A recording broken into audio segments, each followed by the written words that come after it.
हिजो आजको मौसम एकदमै धेरै गर्मी र घरमा श्रीमती छोरी पनि भ्याकेसनको टाइम एसी दिएर चिसो खाना भेटाएर जाउँ अनि अफकोर्स पूर्वको एकदमै राम्रो ठाउँ टुरिज्मको लागि एकदमै राम्रो ठाउँ चिसो ठाउँमा हामी लाग्यौँ 3 जना बाउ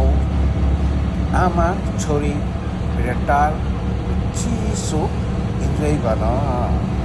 तपाईँहरू पनि अब इन्जोय गर्नुहोस् छोटो मिनी ब्लगमा तल चाहिँ कस्तो गर्मी घाम होइन मेरो छोरो मेरो बुढे फ्यामिलीले भेटार जाउँ गर्मी भयो भन्दै त्यसो हिँड्यौँ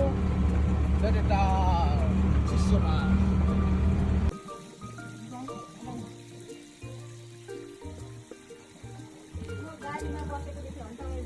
गर्मी छल्न है गर्मी छल्न यो चाहिँ आजको लागि हाम्रो कटेज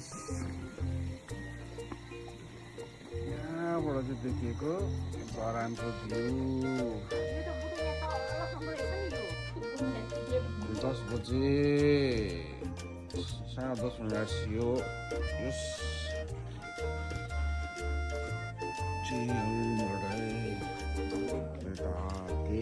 सबै उसो त्यो है हिजो राति चाहिँ त्यहाँ पर धरान देखिरहेको थियो झिलिमिली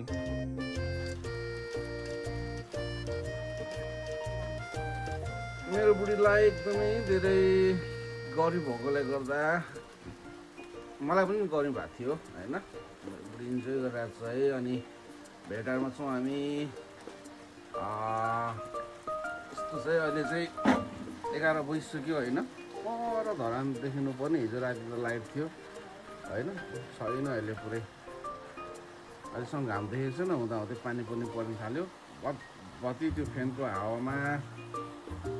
मुसमुस भएको मेरो बुढी आज एकदम अफ्ठो कति खुसी भइरहेको छ मेरो बुढी हेर त गर्मीले गर्दा कस्तो भइरहेको थियो अहिले त वेदर राम्रो कुल हुँदा त बुढी पनि कुल हुँदो रहेछ नि त मलाई आनन्द भइरहेको छ है बुढी हेलो पानी पर्यो आज त त्यति झर्किरहेको छैनौ गाली गरिरहेको छैनौ किन टेम्परेचर वेदर कुल भएर हो ओहो होइन त बसेर गर्नुपर्ने हो कि क्या भेडा पुरै शान्तले बस्नको लागि जिन्दगी राम्रो मेरो बनाउँछ भने त भेडा बस्नुपर्ने रहेछ बस